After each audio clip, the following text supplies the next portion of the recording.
Bien, alors, comme promis, une petite vidéo.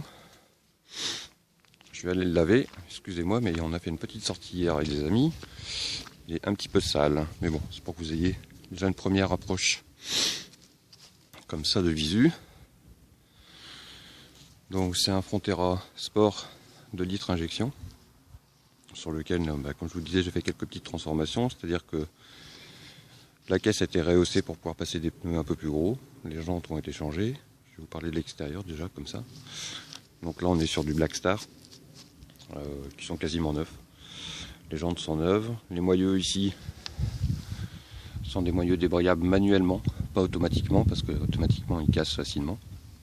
Tout a été changé. Les amortisseurs, on a un kit body, je sais pas si vous voyez, c'est la petite cale en aluminium qui permet de lever la cale. Au niveau de carrosserie, il n'y a rien à dire, il est nickel. Bon, c'est pas un véhicule qui est d'hier, hein, évidemment, mais il n'y a pas de problème.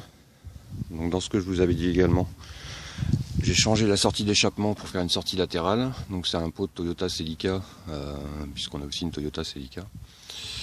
Au niveau du châssis, il n'y a rien à dire, c'est vraiment comme s'il était neuf. C'est même extrêmement étonnant, mais c'est pour cela que j'avais acheté. En sachant que le dernier 4x4 que j'ai cassé, c'était justement à cause du châssis.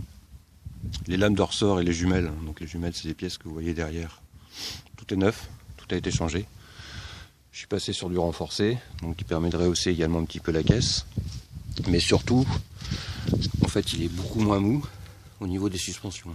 Ça, évidemment, c'est par rapport aux balades, par rapport au 4x4. Donc là, vous voyez bien les cales de body. Donc la caisse était réélevée. Je vous ai pas précisé, crochet d'attelage, le petit phare qu'il y a à l'arrière, c'est pour la marche arrière. Désolé, il est vraiment sale. Donc au niveau du hardtop, comme je vous le disais, on peut passer en cabriolet, c'est-à-dire qu'on peut enlever la fenêtre latérale qui est là, le toit qui est au-dessus. La vitre arrière se démonte complètement, je vous montrerai après.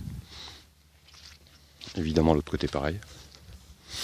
Donc vous êtes ouvert sur l'arrière, mais vous avez quand même la caisse. Moi ce que j'ai fait, c'est qu'on peut enlever aussi ce qu'on appelle le hardtop, c'est-à-dire ça. Et du coup vous avez vraiment le 4x4 qui démarre en cabriolet d'ici, qui va jusqu'à l'arrière où vous n'avez plus rien. Très très sympa, surtout si vous avez des gamins. Ils adorent ça. Donc voilà. Au niveau extérieur, écoutez, il n'y a pas grand chose à dire, hein, il est impec. Quelques petites rayures, bon, comme là, mais bon, c'est pas bien méchant. Voilà, voilà. Donc en ce qui concerne l'arrière, comme je ne sais pas si vous connaissez ou pas, je vais vous montrer. Excusez-moi, il n'est pas très propre non plus à l'intérieur. Étant donné que je m'en sers pour les chantiers, je suis artisan.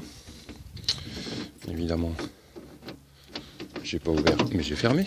Donc le pneu de secours, il est neuf. Donc vous voyez, pour enlever l'arrière, rien de plus simple. Vous dévissez les deux vis qui sont là. Et toute la vitre à l'arrière s'enlève.